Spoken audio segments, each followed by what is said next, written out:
Hello students. तो शुरू करते हैं आज का क्लास। पिछले जो दो वीडियो मैंने डाला था उसमें कुछ लाइट चैप्टर के बारे में बताया गया था और उसी का आगे जो है हम लोग शुरुआत करेंगे। आज का ये वीडियो लाइट चैप्टर से ही है। कुछ इम्पोर्टेंट इसके जो टॉपिक्स हैं उस पर डिस्कस करेंगे। तो शुरू करते हैं क्लास बिना समय गंवाए। देखते हैं क्या कहता है आज का टॉपिक। प्रकाश के परावर्तन के दो नियम है। देखिए, रिफ्लेक्शन ऑफ लाइट के जो रूल हैं वो दो हैं और इससे रिलेटेड क्वेश्चन आपके एग्जाम में एकदम आता ही आता है हर साल। फर्स्ट पॉइंट है कि आपतित किरण, परावर्तित किरण तथा आपतन बिंदु पर खींचा गया विलंब तीनों एक ही समतल में होते हैं। जिस तरह से मैंने उस दिन आपको बताया था, देखेंगे होंगे आप। एक फिगर से हम लोग छोटे से फिगर ड्रॉ करके समझने का प्रयास करते हैं कि एक किरण इस पर डाला गया, इस किरण को हम आपतित किरण कहेंगे और इस पर पड़ने के बाद जो वापस जाता है उसको परावर्तित किरण कहेंगे। और ये अविलंब, ये तीनों यानी आपतित किरण, परावर्तित किरण और आपतन बिंदु पर खींचा गया विलंब, ये विलंब, ये तीनों एक ही समतल में होते हैं। ये पहला नियम है।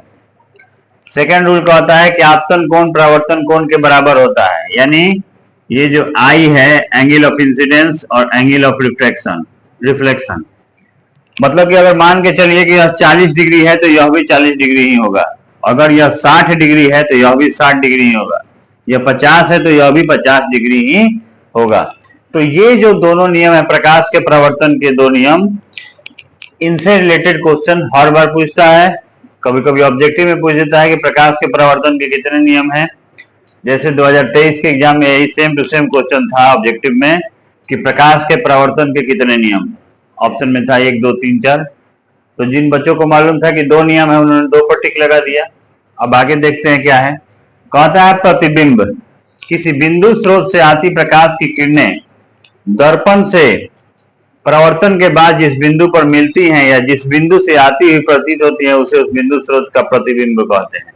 जैसे मान लीजिए कि हम या आप कोई भी दर्पण के सामने खड़े होते हैं, तो दर्पण के सामने जब आप खड़े होइएगा तो आपका एक प्रतिबिंब जो है, आप ही के जैसा एक आकृति जो है सामने दिखाई देगा। उस प्रतिबिंब, वो बिंदु जहां पर वो मिलता हुआ प्रतीत होता है या मिलता है, उसी को हम प्रतिबिंब कहते हैं। इसको समझिए आसानी से।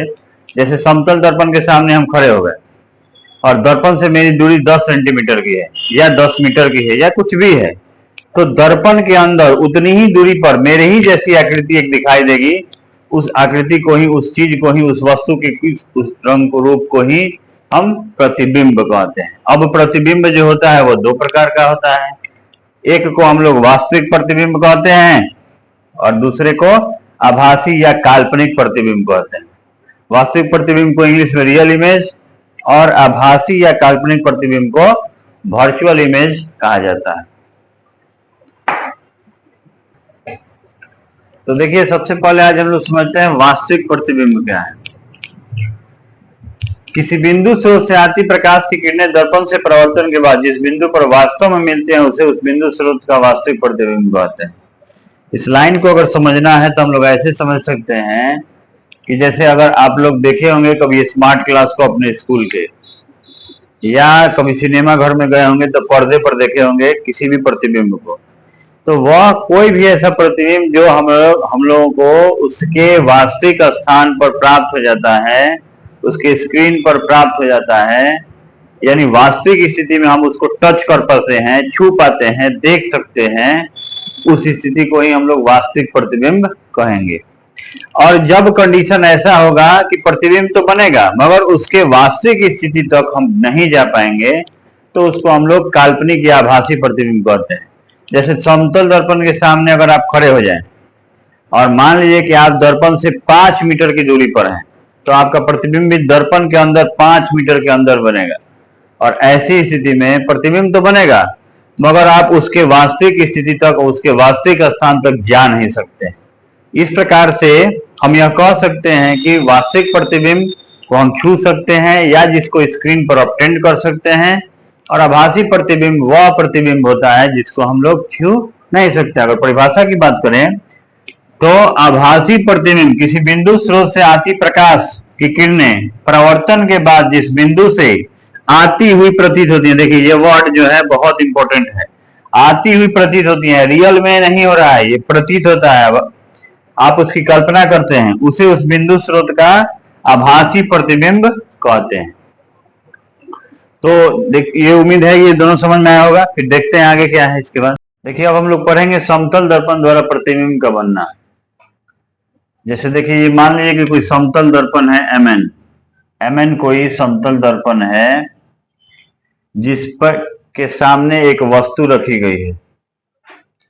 आप इस वस्तु को देख सकते हैं यहां से इतना दूरी पर, और यहां हम लोग समझेंगे कि एक लाइट जो है यहां से निकलती है, प्रकाश की किरण। प्रकाश की तरह से बहुत सारी किरणें होंगी, मगर हम लोग समझने के लिए कि फिगर बनता कैसे, प्रतिबिंब बनता कैसे, इमेज कैसे बनेगा, इसको समझने के लिए देखेंगे कि एक यहाँ से किरण निकली, आपतित किरण, और इस बिंदु पर टकराई, और टकराने के बाद ये परावर्तित होकर के चली गई।